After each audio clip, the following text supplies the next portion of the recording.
So, welcome everyone to Love, Sex, and Leadership. I am in Bali at the moment and very excited to have my guest Ian Michael, who is in Costa Rica. He is the CEO of Holos, a beautiful regenerative design community. It's been around for many years. I was there quite a few years back when I was doing some teaching in Costa Rica, and we also have some friends in common. And yeah, I really just appreciate this man for the pillar of community and the pillar of leadership and what that entails in this world. And looking forward to having him here on the show today. So welcome, Ian Michael. Nice to have you here. Thank you, Aaron. Great to be here with you. Yeah. So you're in Costa Rica now. Yeah. I'm in Costa Rica in the Diamante Valley. Yeah, this really Nice. amazing place that we steward, full of biodiversity and the wisdom of the waters. We have a really beautiful river flowing through that teaches us a lot. Yeah. Beautiful. So can you tell me, myself as well as the listeners, a little bit about Holos and what you're up to there and what's kind of the Mhm. how's it been and what you're developing and creating as time goes on here? Yeah. Holos was a dream that was born from my desire to move to Central America and steward land and farm and kind of be ready for the disintegration of Western civilization. It was kind of a dream since I was 17, 18 years old in Alaska. And then I merged that dream with the legacy of Stan Groff. He was a transpersonal psychologist, psychiatrist. He did a lot of LSD research, and then he developed a set of teachings around the perinatal matrices, the birth process, and how the echoes of that pattern a lot of our lives and nervous systems. So he wanted to build a center for transpersonal psychology. I wanted to build a community, and we merged those two ideas into this regenerative community that we built down here in Costa Rica. So yeah, we have 200 acres, a big conservation area, a big regenerative farm, a 25-bed retreat center where we've done all kinds of transformational work. And then there's about 40 house sites and about 8 houses built. We've had babies born on the land in the last year, and it's been a long journey. It's been about 5 years now that we've been operating, and it's been a very humbling but rewarding path to build this community. Yeah. Beautiful. As just over a year ago, we signed on our land in Portugal, so I can appreciate the humbling side of it. Mhm. In that humbling leadership, what do you think are some of the biggest lessons you've learned in you could say, the leadership that happens intellectually, and then what that looks like into applied day-to-day action? Yeah, there's this really fascinating balance that you have to strike between tenacity and surrender. Mm, And I would say, particularly in Costa Rica, it was a culture that I had gotten to know, and I spent, almost a decade really researching and getting to know the people and finding the right spot for building Holos. But the actual lived reality is very different than what I expected. There's a saying in Costa Rica, pura vida, and that can mean everything. It can mean hello, it can mean goodbye, it can mean everything's going great. But I would say the undercurrent of pura vida, pure life, is just like, don't take things too seriously. And coming from like a Western mind and a builder from Alaska, where it's like you kind of drive and push and have this tenacity, that has been whittled down by the spirit of the country and the people here, but also the jungle. Like, you can't keep up with the jungle. You mhm. you can't just like keep cutting it back. You have to surrender into its rhythms. And so yeah, you know. I'm on my land here in Bali and surrounded by two waterfalls in the jungle. So I definitely appreciating the humbleness of what the jungle's teaching as we're trying to build, and with this outside deck is just being finalized. But yeah, I can appreciate the listening to the wisdom of the jungle. Yeah, yeah, the land is always teaching me. It's like, does a road want to go here? Nope. And it takes the road out. Or we planted 6,000 trees and it was like, yes, we're going to do all this. We're going to regenerate all this. And it's like, maybe half of them have survived the intensity of the grasses and the seasons and all of the pieces there. Yeah. Hmm. Yeah, so I guess where do you find that, like, balance, because I can also appreciate that part of me. Even our project in Portugal to me equals patience. It's like everything slows down the timeline, but there is Mhm. that like fiery spirit that wants to create, and it requires, especially in the early years, like a penetrative presence that just needs to stay on it, or nothing will get done. So where Yeah. inside of you, especially on a psychological level, do you find that dance or that balance? I think it's really about that deeper listening and the timing. So, in the north, you've got plants that are kind of gestating beneath the surface as the snow comes. And then when spring comes, it's like, oh, now is time to move and it's time for the seed to burst and, the plant to grow. And it's similar here in Costa Rica. It's like I just got done with meetings in the municipality and it was like a 2-year process. And finally, oh, this is what they actually want. And so it's like, okay, the next week is drive and move these things forward, strike while the iron is hot, as they say. Hmm. And, Hmm. so I think that's a big part of it is just timing. Sometimes things are not meant to move. And, we just came out of the year of the snake and it was a lot about shedding and like clarifying and purification. And, they say the year of the fire horse, it's about like the movement forward. And so I'm already feeling the energy and I've been preparing for it. So, yeah, I think it's just listening to that and then different seasons for different things. It's like rainy season here, significantly harder to build or to, but it's the time for planting. So it's like really like learning the rhythms of a place.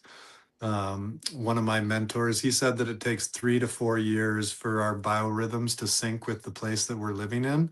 And Mm. for those of us that travel so much and we're, like semi-nomadic, it's like your body is constantly calibrating to what environment it's in. And, in Alaska, it was very clear. It was like summer or winter and a little spring and fall. But your productivity for building houses went down significantly in the winter. So when the spring came, it was like get the foundations in, get the framing up, and go hard. So I think that's a big part of it is just in our lives and in our endeavors, whatever we're trying to create, they all have a season. And it took 2 or 3 years to move from the idea phase of Holos into like, okay, now we have some investment and we're grounding this and we're buying the land and building the roads and so there's all different kinds of periods. Hmm. Because when you came to that land, it was just pure raw land. Yeah, there was nothing there. Yeah, there was two little cabins and some cow trails, and it was a mix of like forest and then a lot of cattle pasture. And the cattle pastures in these regions up in the mountains are not great for the soil, so there was a lot of work to do in regenerating the soils, and we're on that active path. But no, we put in 3 miles of roads and power lines and water system and wells and houses and a retreat center. And so there was a chapter where we were really in action mode, and then we moved into a phase of more tending and taking care of people and running retreats. And so Yeah, it's great. been, yeah. And I'd love to get your perspective on this dance between kind of retreat center and community living. Because one of the things we're doing at our place in Portugal is we have some groups starting, this next May or June. We had a big fire that took out a bit of our land this last year. But really, the vision I've always had is this place between, not a full retreat center and not a full community space. So where do you land in that? Like, do you have people on the property there living full time?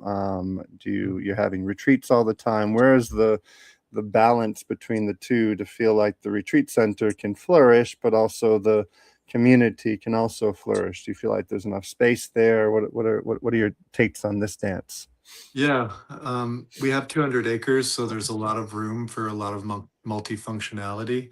And I'm finding that over time, I lean more and more towards the community aspect and less towards the retreat center, Hmm. just because operationally it's so complex. And I was at a retreat center called Esalen Institute in Big Sur, and I was there 4.5 years. And during that time, we also had some natural disasters. There was a bridge that went out, another road that went out. It totally shut down the retreat center. We had to helicopter everybody out.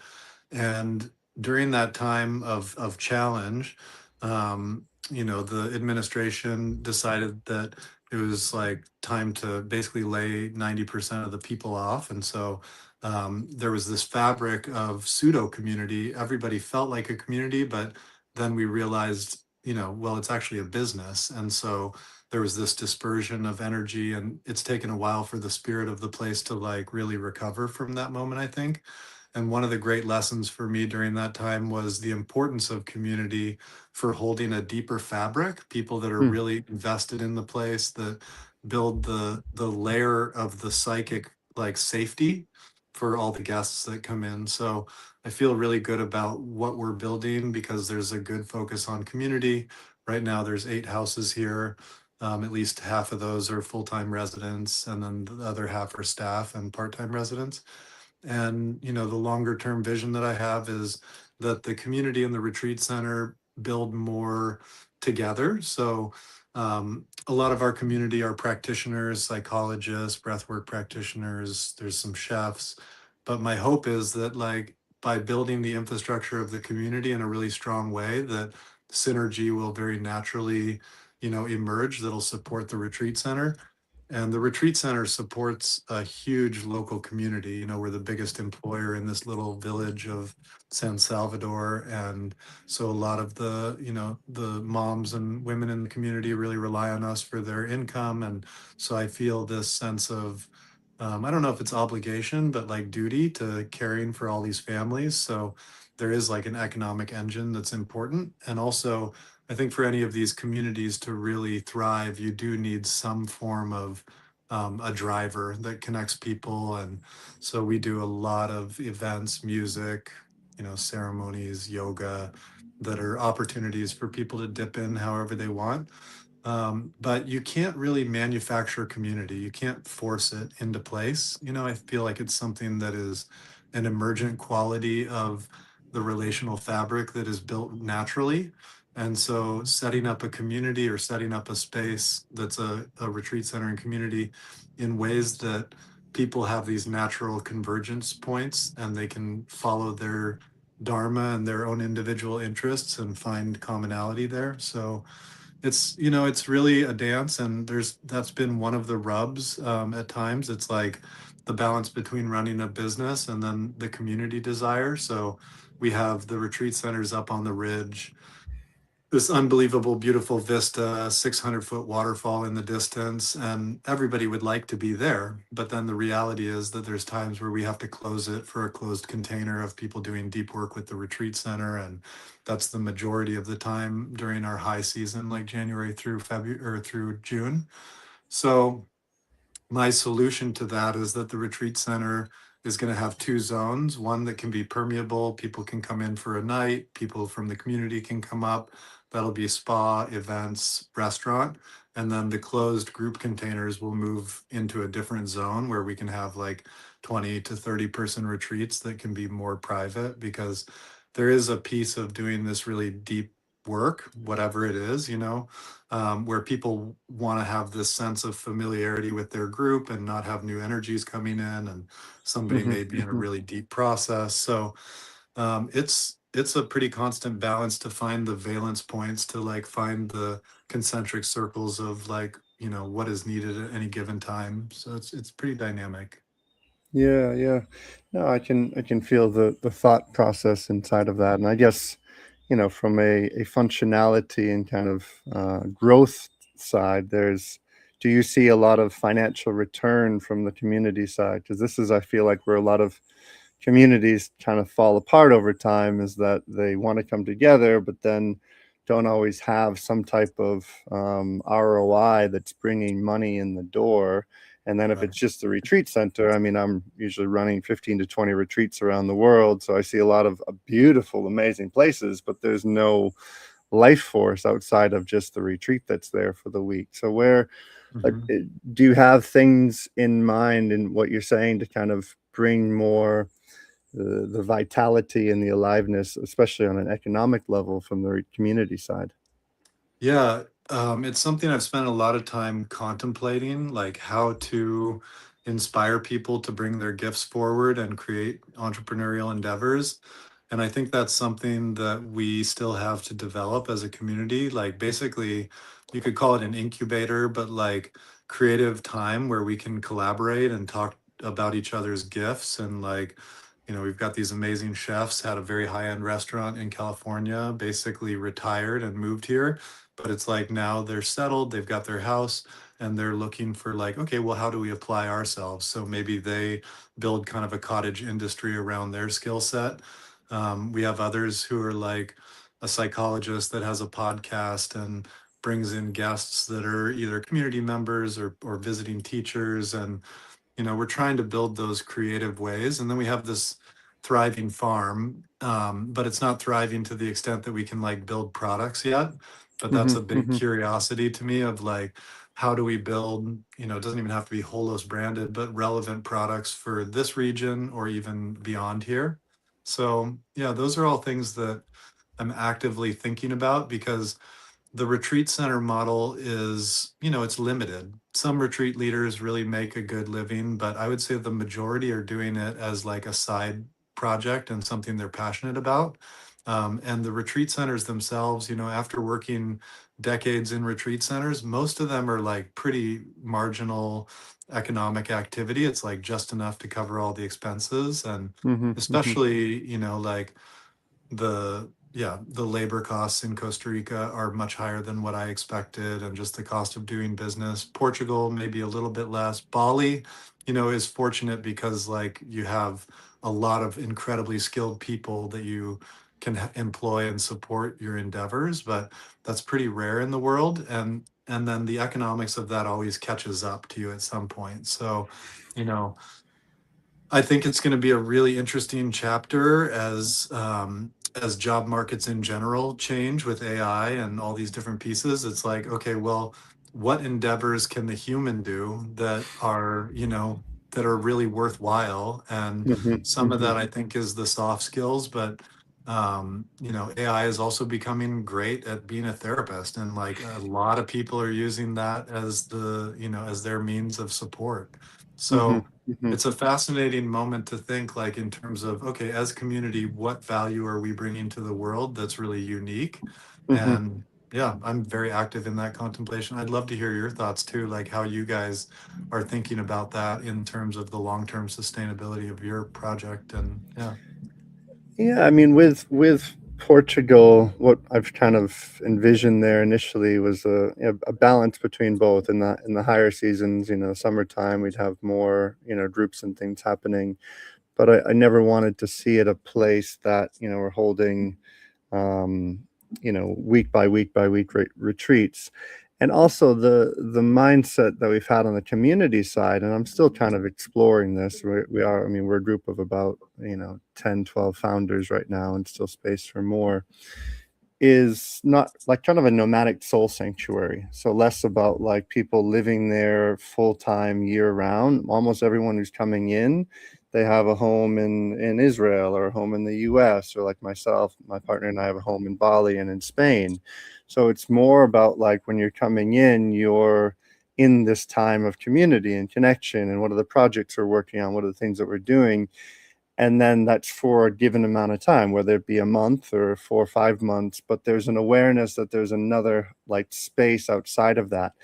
And because I find one of the things I've seen with long-term community is that there's often, like looking at some of the more ones that have fallen apart a little bit in the last couple of years, like there's this mindset of I'm here, and well, who are these new people coming in, and almost like this kind of righteousness that develops over time. So I Mhm. was thinking that with more of that like nomadic soul sanctuary, someone's here and they have a typical room or home that they're normally going and staying in, but there's a little bit more fluidity in it. So it's really a more Mhm. community immersive experience when you're in that, but it's not necessarily something you're in year round. So I feel like it takes more of the flavor of what community is, and rather than just, because the other thing I've seen, I'd love to hear your feedback on this, is that I've seen in Costa Rica, and I didn't feel it in Holos, but there's a number of community places that are like advertising as community, but when I went to visit them, they just felt like a big, like residential area where you don't even actually know your neighbors and you're calling Mhm. it community, which is a great start other than just, an apartment in New York City. It's like there's a common garden and stuff, but I didn't quite feel this place of like woven community. It was like, oh yeah, I don't really know my neighbor, but we're in community together. It felt a little bit strange in that way, and it was just like residential things, Yeah. blocks that people were buying because some big enterprise was selling it as community as a new way of going. And I'd love to hear your. So I know there's quite a bit of that in Costa Rica, especially for Americans that want the community dream, and they're going down there and doing that, but it kind of just feels like residential living. Yeah, I think that there's a lot of that. I think a little bit in terms of like attractor fields. So how do you build a community or a place that will bring people together spontaneously? And that's how you get to know your neighbors and start to support each other. And then also like you can kind of help support that through things like men's groups, women's groups, all of those kind of things. And your model is really interesting to me because of people coming in and having like a soul sanctuary where, you kind of know the fabric of the community, but you're all still weaving something bigger in the world. And we definitely have that. I think one of the things that's really important is that a community doesn't get too stagnant. So, like, if you just have residential home after residential home and people living their lives, there's a certain stagnation. And so, one way that we help shake that up is we have a service program. So we have guests that stay for a month, 3 months, 6 months, and they come help work on the farm or the retreat center. And they always bring really good energy and they'll come back year after year or like, stay connected to the web. And so I think bringing fresh energy in is super important, or else you end up kind of in that place where it's like everybody gets into their rhythm and their life and they kind of forget about the importance of those relationships. So yeah, that's a really interesting inquiry. We're so boutique, like we don't have a lot of homes yet built. And even the folks that haven't yet built their homes, they stay very connected. They'll come for visits and like they may not be building for a few years, but they definitely feel part of the network of people. And we Mm. also never really actively advertised for the community. We always like it was always relationship based. So somebody owns a house here or somebody's part of a retreat. And it's like there's a hidden fabric that keeps everybody kind of on the same wavelength. And so Hmm. there's already Hmm. built in like shared values because of that. Yeah, beautiful. You mentioned the kind of in-house volunteer, that space. We have people that come, sometimes we've worked with these outside agencies, also just through word of mouth. And we've looked at different models where they're, sometimes paying a certain amount every day to cover their, basic, food essentially. And then Mm. other models where we're then covering it. When you're doing this kind of 1 or 2 or 3 month kind of in residency, what's the model that you're holding for that? And do you feel like that's working, or is there some fine tuning with that? Well, we're definitely subsidizing it. So, we have people pay a small stipend just to like lock in per month. So we Hmm. know they're serious. But I think that folks don't understand that there's actually real operating costs. Like, we have to replace the tents or like build new accommodations, the food system and all of the farm that we have that they partake in. Replacing washers and dryers and like the things that are not that interesting, but they're actually real costs.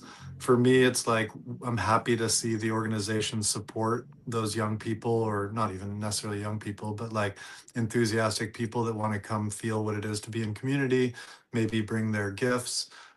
So we definitely subsidize it. When I was at Esalen, they had a really extensive what they called work scholar program.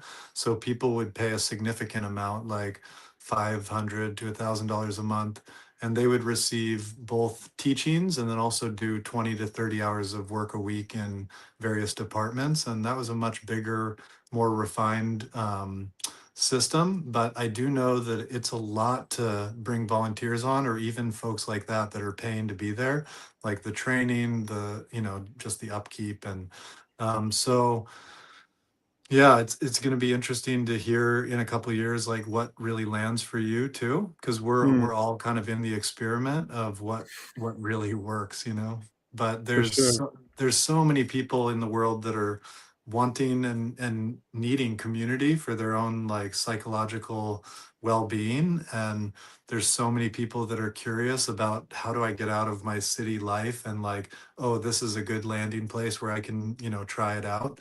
And we end up having to hold a lot of space for those folks because like, I mean, some people are more mature than others, but like it's not an easy transition to go from living in a city in Europe or the US or Canada to living in the rainforest and like being, the whole thing, living with bugs and yeah.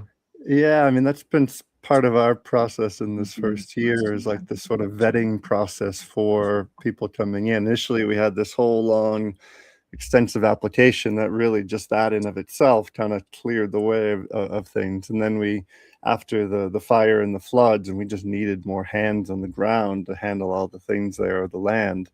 We took a lot more, essentially woofers and things like that. And that, brought a different dynamic where they were connected to the land, but didn't quite have the interpersonal psychology pieces. So then there was a lot of like, wow, you don't necessarily have the same tools of emotional relating and taking sovereignty and responsibility. So then it became sometimes like this almost retreat like setup where we're teaching. And then, yeah, it's a very Mhm. interesting dance when someone's coming in with inspirations to be in community, but haven't necessarily done the groundwork foundations to know what it means to interact with others in a conscious way.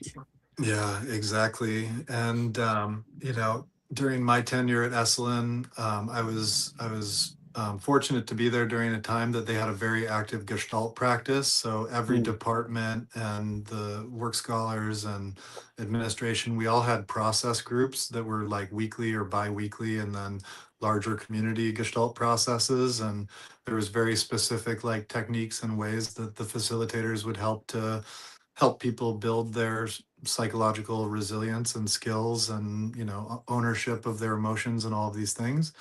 And I haven't had the chance to build that like community psychological infrastructure here yet.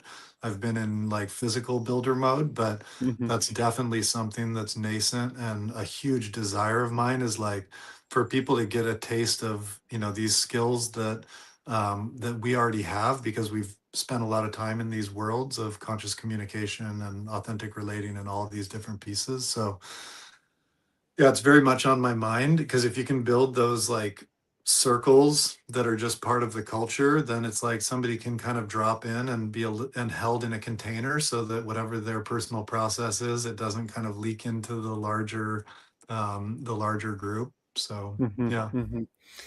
Yeah, no, for sure.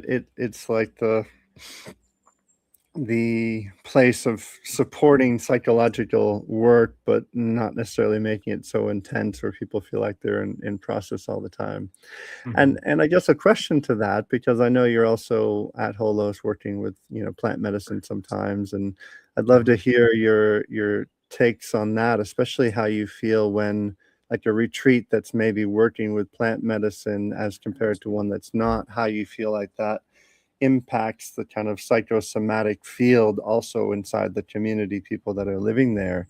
Mhm. And, what's the kind of impact of that, especially for some people who haven't necessarily had experience with plant medicine who might be around in that sphere, because that's obviously opening a lot of psychic and somatic gateways that a lot of people might not be familiar with. Absolutely. Yeah. Fortunately, that's usually a very contained experience up in the retreat center that's pretty separate from the zone that's the community zone. But we've had, a huge array of different practices and practitioners that have rented out our space. And over the years, I've just gotten much more diligent about who do we work with and who do we rent to. And it's very complex. Like when you're opening all of these different gateways, and every medicine has kind of their own challenges and opportunities, or I would say like ways that it needs to be held. And most of the work that's done at the retreat center is through different indigenous lineages. And there's a huge translation issue that I think is happening in the psychedelic world, where some of these practices, ayahuasca, peyote, San Pedro, they were in a very particular community context where everybody was kind of looking out for one another, and they already had a cultural context where those medicines made sense. And so when people come from like a city or a Western context, they step into these really big, expansive states. It's like it's quite challenging to make their way back into the world. And the practitioners are often not well trained in like what they're working with, the different Mm, traumas that they're working with, et cetera. And mhm, so I've mhm, gotten like more and more and more conservative over the years of like who is allowed to use our space, and even moving more and more away from the plant medicine work. It's like we have opportunities during the year, like we have an annual peyote ceremony where we bring folks from Mexico that have a 5,000-year lineage of working with this medicine. And it's a very community oriented, very festive, sweet gathering. But sometimes people go really deep. And like my last week has been helping tend to one young woman who it's like that cracked her reality pretty deep. And so, mhm, mhm, she's finding her ground and it's all going to be fine. But that takes a lot of tending. And I would say that in the majority of the psychedelic work happening, there's not that strong of integration and preparation, mm, not even because of the practitioners, but because of the participants not understanding the importance of that. So like mhm, we'll give out workbooks, we'll have like integration circles and integration calls after. And even with all of that, people sometimes choose not to participate. And because they don't even know what to do with the content that they've just encountered. So mhm, yeah, I've gotten more conservative over the years, and Stan Grof's legacy also tracks that a little bit. He did really deep LSD research in the Czech Republic, which was like very clinical, and then he ended up going on to building, a legacy of holotropic breath work and the Grof breath work. So but even breath work, and I've had breath work experiences that go, as deep as any plant medicine. I've had somatic practices that go almost as deep as any plant medicine. I've had like psycho drama kind of groups that have gone as deep as any plant medicine. So any of these tools that we're using to unlock trauma and the psyche have the potential for like, real ramifications for people. And the infrastructure of our communities more broadly globally are not set up well to hold people that are going through a psychological, you could call it a crisis, but like, yeah, we're just not set up that way anymore. So yeah.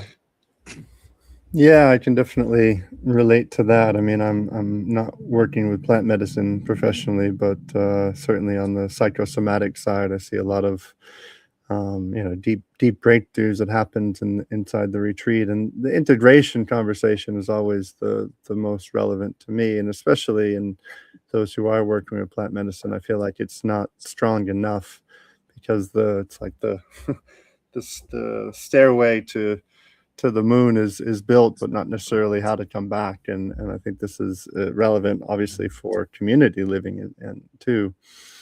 Yeah, just a little shift gears of ways. Being also a American who grew up in Alaska, and seeing the kind of current state of it's a whole big bubble we could go into. But I'm curious from your side, and being in Costa Rica and seeing the social, the political, the economic side of what's existing in the U.S. right now. It's a very alive conversation. Mhm. What's your take, as well as how it impacts the bigger vision of what you're holding at Holos, and just sort of the community, visionary aliveness of what's happening in our world? I mean, I see a lot of systems falling apart, and a lot of people actually recognizing the massive disillusionment that the world has been inside of. So I'd love to hear some of what you're witnessing, you're seeing inside of the larger kind of socio-economic collapsing things that we're seeing right now in the world. Yeah, like I was sharing, the original impetus or interest of me moving to Central America was to be able to farm and like ride out whatever's happening for humanity economically and ecologically. Hmm. Um, because from Alaska, like in the middle of winter, you're like faced with death every day because it's so cold and dark. And then you're looking down at the planet and you're watching the patterns of all the humans, and you're like, oh wow, people are headed in a direction that is going to be pretty painful. It's kind of like a collective suicide that people are not paying attention to. So this was meant to be a sanctuary for that.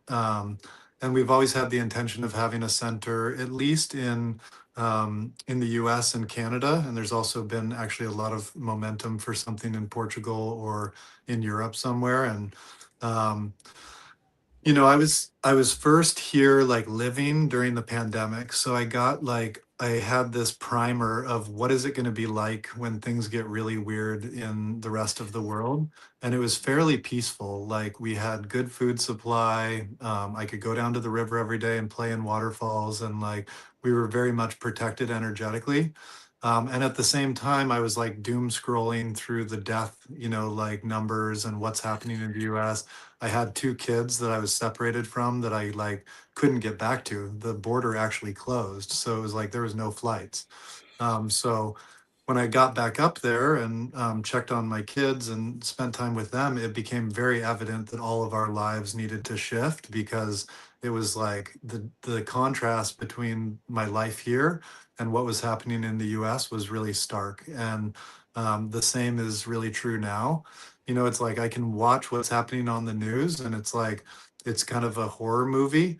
But then when I actually go up and I spend time in the US, I just moved my daughter to Florida. It's like you can actually feel the density of it psychically or somatically. It's like people are on edge and there's a lot more conflict, like just in the air. Um, and so my hope is that places like this help people build resilience, where they know there's an alternative. Their nervous system has an opportunity to like down regulate and to feel safe, and then take that home and find practices for doing that there.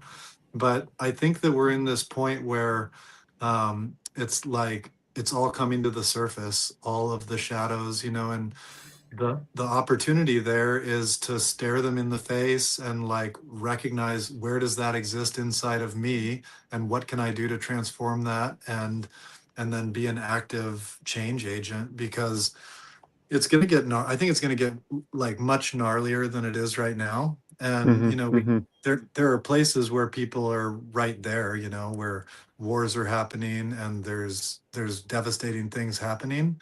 But I think that the general like Western culture is finally feeling the things that a lot of other countries have felt for decades.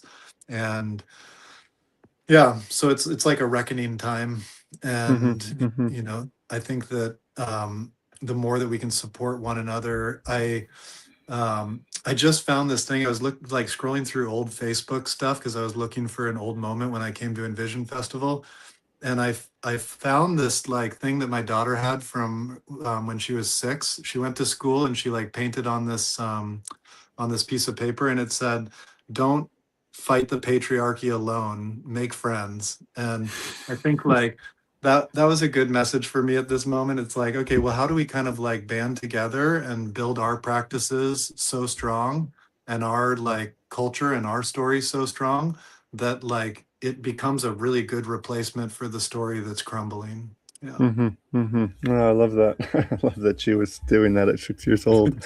Um, yeah, I'd love to actually hear some of your journey with fatherhood. I have a 6 month old now, and just a very fresh father. Obviously, you've been doing it for a while, and also how Yeah. your take on, sounds like you just moved your daughter to Florida, and where's the place of, has she spent some time with you at Holos? Was there an idea of her living down there? Like, where are you, what's your ideas around more the kind of educational systems for the youth around community, and around more, there's a lot of great, more natural or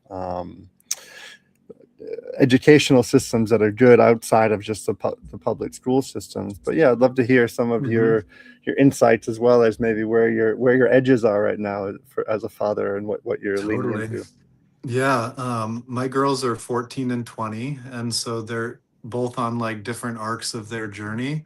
But I think the commonality is that a lot of kids these days really don't know what to do, with the current moment and like where to put their attention because things are shifting so quickly.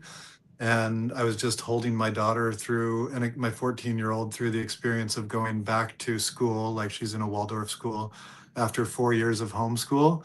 And she was just like, we're wasting so much time. And like, what's the whole point? Just so that I can go to a good college, so that I can get a job, which is going to be irrelevant and just be part of the system. And like, it was a really real moment. And she had a lot of really valid insights that I couldn't, I can't say like, oh, yeah, that's the path that makes sense because I didn't follow that path. Hmm. And when I talked to my 20-year-old about like what's happening ecologically in the world, she's like, what do I do? Like it's there's like these issues that we're being presented with through news, but that are actually happening globally are in unfathomable for like for a lot of humans to process. Where do I even plug myself into the current moment of what's happening in the world? So I Hmm. think that a Hmm. lot of kids are facing that existentially, and it's something that my friends and I contemplated in our teen years, but it was never like this in your face. And you know so I think that everybody has their different skill sets and what to focus on and what they're passionate about. But my 14-year-old's mom and I can both agree that like her learning about farming and the arts and like just like get the basics down and then learn some really like hard skills of how to live as a human. Like those are really important things. So she has a really amazing farm at her Waldorf school in Florida. And like I was able to talk to the farm teacher and be like, oh yeah, I have this and that and all these things. So she'll come here in June and she'll be like able to help me plant trees and garden and so that feels really good.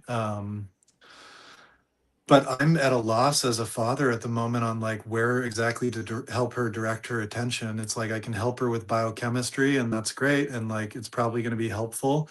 But I'm really encouraging her in her music and like write art and just learn to be expressive and learn to like Mm.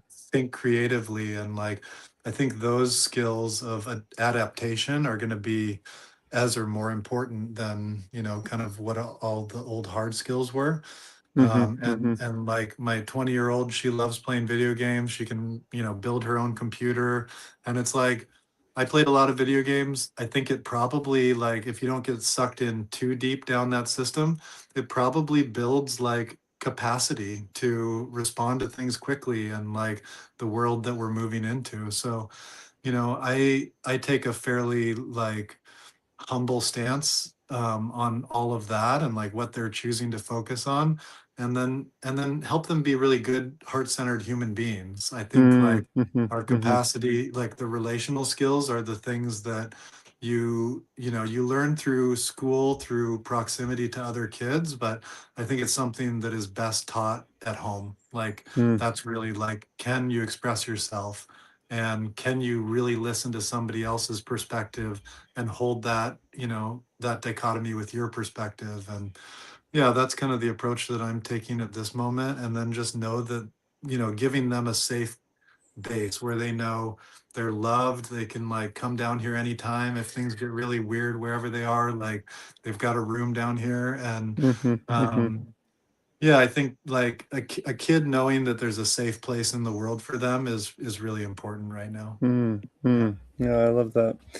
Yeah, and I also feel with all of the development of AI and, just the amount of screen time that children, face, and it's a conversation alive for my partner and I, like, obviously our son is very little, but as he's getting older, like, where's that healthy relationship between, knowing technology but not being completely sucked into it, which is really what the algorithms all support. And I see some of my younger nephews, and they have a very strong relationship with, screen and iPad, and it's just like this whole vortex that gets sucked into that. I feel like almost, I want to say, inhibits the human experience in a way, because but that's also the experience that so much of this younger generation is being webbed into. It really makes Yeah. a puts questions in my brain, like where we're actually at in 10 years from now and 20 years from now, especially with the development of AI. It's such a unknown piece that's just taking jobs away and taking away this human capacity of interaction that we have, that was really the web of community, that was a web of connection, that's being, removed by this device that is so woven into our world. Yeah. You know, I think you're probably similar age. I'm 43, and so we were kind of like analog babies. And then there was the digital natives. And it's like, I don't know if anybody's been talking about this, but there's going to be AI natives, which your Hmm. son is one of them, where it's like his whole reality will be in a world where AI is a big factor.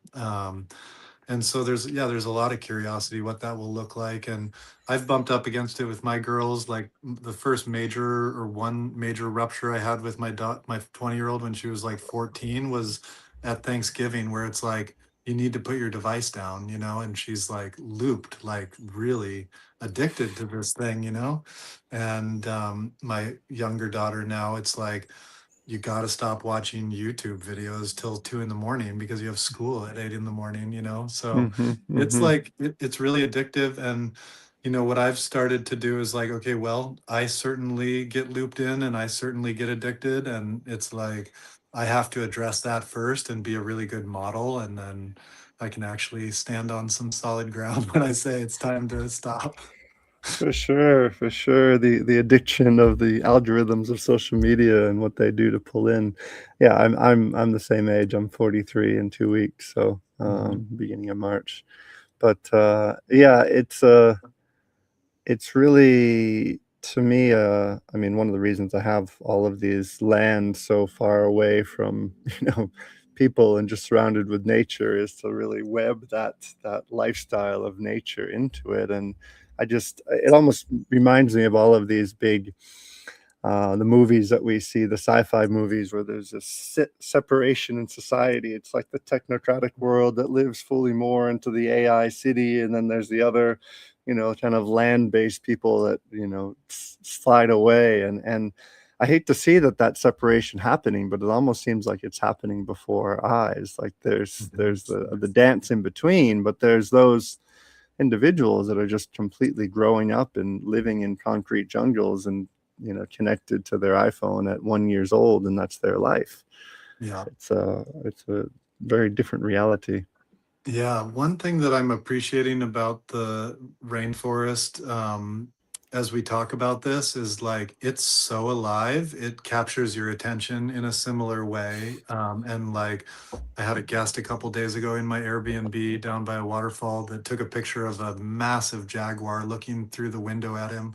And like, that doesn't happen every day, but like, that's magical. Or I saw this king vulture the other day. It's like, oh my God, I've never seen that. And like, my mom will come and she'll bird watch and she'll see like 30 different species in one day. And that's just kind of like a microcosm of the way the indigenous people would engage with the landscape. And so we work a lot with the Baruka people who originally lived in this valley, and we, employ them as farmers and artists and all these things. And like these young men and women know so much. Like they can walk into the forest and read the forest just like, somebody could read an iPad and be like, oh, that's really good for your kidneys. If you have an earache, go get that. And it's like, that's kind of a fun discovery too. Like if you can be in an environment and like create that much wonderment that like you engage to the level that you engage as with an iPad in the landscape and like start to get really curious. I think that's one way that we can shift things, like get curious and go back into the wonderment of the natural world, and have teachers and teachings that help us weave the fabric of our consciousness back into the animate world instead of the digital world. I love that. Yeah, it reminds me, I'm taking my little one on walks a lot and just having him on my chest. And as soon as he gets outside and sees the jungle, his eyes get all big, and he's like, just like soaking it all in. It's remarkable. Even sometimes if he's a little fussy in the house right now, I'll take him outside. As soon as he sees the jungle, he just like silent and still and just takes it all. It's so beautiful to witness. That's really beautiful. Yeah, and Yeah. those imprints will really pattern, they're so neuroplastic when they're that little. It's really going to pattern him like that's what he'll want to turn to. Like, oh, when you get older, instead of turning on to the device, it's like, hey, can I go outside and, run around or play with bugs or yeah. Yeah, yeah, get some jungle imprint. Yeah. So for you and moving forward into this new year and both with Holos as well as kind of, personal and professional endeavors, what's on your list? What are you moving into? What's exciting? What's new? Yeah, I've been building a house, which has been a really beautiful project, but it became like an art project, and so it took me to the edge of my finances and all of the things. But I'm kind of getting to the end of that, and that'll be a relief. Holos, I have all these designs and things that we intend to build a really beautiful spa and rebuild the kitchen roof. So there's like infrastructure things because I'm a builder. That's what I like to do. And then I feel like all of those things, the refinement of my physical world is also reflected in the refinement of my psychological world. So I just finished a very beautiful long relationship like 6 months ago. And I feel like now I've found new ground where I'm like, okay, I'm stable and ready for another level of partnership. And then I want to deepen my relationship with my kids a lot this year. That's Mm, really important to me. And every chapter is really a new chapter. Like you get to meet a new person. It's like this little 6-month-old person is like the biggest gift in the world and opens a certain portal of your being. And then like the 14-year-old version and the 20-year-old version, they're all like nuanced in what they can reflect and how I can learn about myself. So yeah, mhm. I think as the busy season gets done here in June, I think that's going to be a big focus for me this summer and fall is just like, yeah, deepen my relationship with them. And like, if my daughter's learning guitar, maybe I can learn guitar with her because, it's something I've been curious about. So yeah. And I've been in builder mode and like CEO mode, and some of that's a little tiring. I want to like move back into mystic and like artist and poet and really see what wants to come through programmatically for Holos, like weave the infrastructure with great teachers and have a really epic next year. So Mm. yeah, there's something that wants to be birthed through Holos in terms of like some form of a teaching or like curriculum. And so I'm excited to look at that and build that and really honor Stan Groff's legacy. He's 95 now and he was here last year, and he's just got such a breadth of people that have built upon his insights, and so I want to weave deeper in that community. Yeah, beautiful, beautiful. Yeah. Your reference as the builder, I find as soon as my literal boots are on the ground in Portugal, I'm in that like building and managing and handling the water systems and electric systems and all of that, just because I have that background in shipping. And I find when I'm here in Bali, like I get to actually, I have a lot of Balinese building things for me, and I don't have to be as much in that. And it's a very, I think it's both a relief for me as well as for my partner who like sees me, when I'm in Portugal, it's like I'm doing my web stuff and my clients, and then as soon as I'm done, I'm like, work boots are Mhm. on and they're working till Mhm. sunset. So it's a it's a nice Yeah. change to have a little bit more of the mystic jungle time for sure. Yeah, I love that. Yeah. And where are you guys at with your project? Because I know you had such a big setback and challenge with the fire, and like, how are things going? Yeah, it's good. I mean, the house that, yeah, we had been living in, we had actually just fully moved into it about, 2 weeks before the fire hit, moved all of our stuff there. So it was a good exercise in death and rebirth, because all of my belongings that I had all brought to Portugal, we were settling in there, just burned everything in the fire, including our like baby bag for all of the stuff for our newborn that came 2.5 weeks after the fire. Oof. Um, so that was a deep humbling moment for sure. And then just a couple months later, like as the rains came in and all of because we're in a valley, so we're on a lot of hills around us, the floods came in and things flooded that we didn't even know it could flood. And then recently, in the last month or two, when I've been here in Bali, big hurricanes have been going through all of Portugal, like causing massive destruction. So we've met the elements this year, that's for sure. And I think it's sort of almost feels like a test from Mother Nature of like, how committed are you on this thing? Yeah.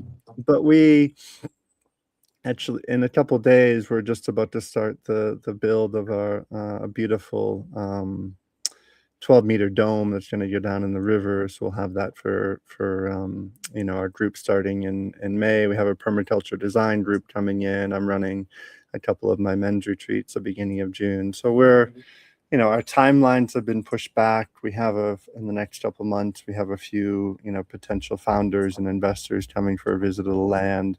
So things are still moving ahead. Everything just back probably a good 6 to 12 months on where we wanted to be at this time. But I think, Portugal from a paperwork side, from everything side, it's really the forgotten stepchild of Europe that just works on an entirely different pace. And I'm used to it in Bali, just every timeline's never existing and Yeah. things taking a while. So I'm okay with it. But I expected a little bit more in Portugal, but it's not. It's like everything is this number of stories I could tell of just like the paperwork things side of things are like in the 1960s. It's pretty Yeah. wild.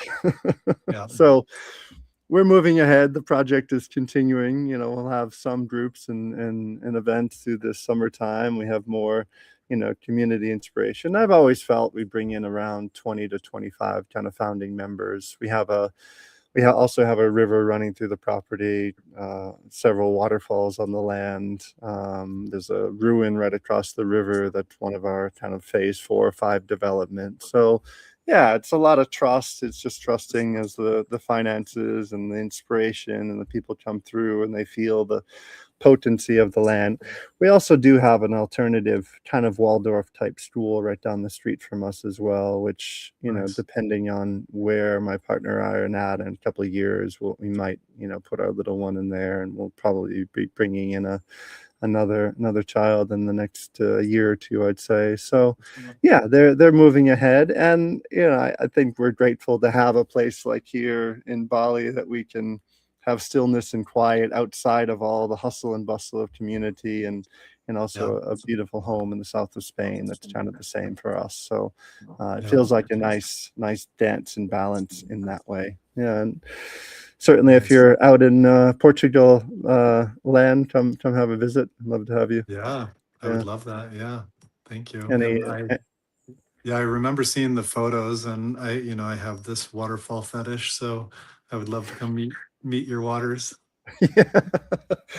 I think we're similar in that. Like I actually, one of the waterfalls in my property here in Bali, I didn't even know it was here when I found the land. There's like 3 waterfalls I can see from my master bedroom here on the land. So I'm surrounded by water here, and then in Portugal, it's yeah, it's the same. It's a beautiful waterfall valley that we're in, and just amazing. And well, I think what's amazing there, and maybe you've seen some land like this, is probably about 800-900 years ago, when the Moors were really developing that land. Some of the integrated like schist walls that they built there I actually don't even understand how they built it. Like there's one wall that's about probably 20 meters high that's next to the waterfall that it's literally holding the entire piece of land. And like, how on earth was that even like built with the technology that they had? So it's quite Yeah. remarkable, that land and the history that it holds. And I think we're doing it, the best of our ability to hold the reverence of that and kind of keep a new spirit of what's alive to give back to the land. The 2 pieces of that project is body and land. It's like, what's the relationship to the body and what's your relationship to land, and how can we weave that together more beautifully? I love that. Yeah, those are Yeah. definitely analogous. And yeah, I would love to learn more from you about your somatic practices too. So if I come, that'll be a good opportunity. For sure. You have some travel on your schedule this next year? Yeah. My daughter has been trying to move to Italy, the one that I just got to Florida. So if her mom relocates there, I'll help her go settle in for a little bit. Oh, And then Corfu has been calling me, and the festival that happens down there, Colibri. Mm. Those guys came and visited years ago and thought about settling in Costa Rica, and a lot of interesting people are choosing to be down there. So, yeah, those are the primary travels. And then I need mountain time. So similar to you taking a break and going to Bali, I am going to go spend some time in British Columbia because there's a range of mountains there that just reignite my soul in a particular way. So, Beautiful, beautiful. Yeah. Yeah, I'll be in spending about a month in Cyprus later on in the year, which also has some activity and aliveness, mhm, kind of I think similar to a Corfu vibe. So yeah, mhm. yeah, amazing, bro. I really appreciate what the point of leadership and community that you're holding there in Costa Rica, and yeah, really, it's been beautiful to see from when I first. Actually, the first time I met Holos was when I almost bought a big piece of land just right down the street from you, which ended up falling apart. But yeah, it's amazing to see what Holos has developed into, and beautiful to feel your spirit, and yeah, just the point that you're holding in all of this crazy world that we're in. Thank you. Yeah, and you've always got a place to stay here. The house will be done in May, so whenever you want to come back down, you're welcome. Yeah, beautiful. Yeah, Costa Rica usually. Yeah, it has, last year I was teaching there, but usually once or twice a year it seems to call me down there. So I'm sure there'll be Great. another time sometime soon. Yeah, looking forward to it. Great to Amazing. catch up. Amazing. Yeah, Yeah. yeah, for sure. And people that want to reach you, where's the best place to find you? Yeah, you can find out about Holos at holos.global. I have a website, ianmichaelhebert.com. And then also Instagram is the same, holos.global or Ian Michael Hébert, Hebert. Yeah, Amazing. please reach out. Yeah, absolutely. Thank you all for listening. And if there's questions or comments or things that you'd like to find out more from either myself or Ian Michael, please share below. And thank you for tuning in to Love, Sex, and Leadership. See you next time.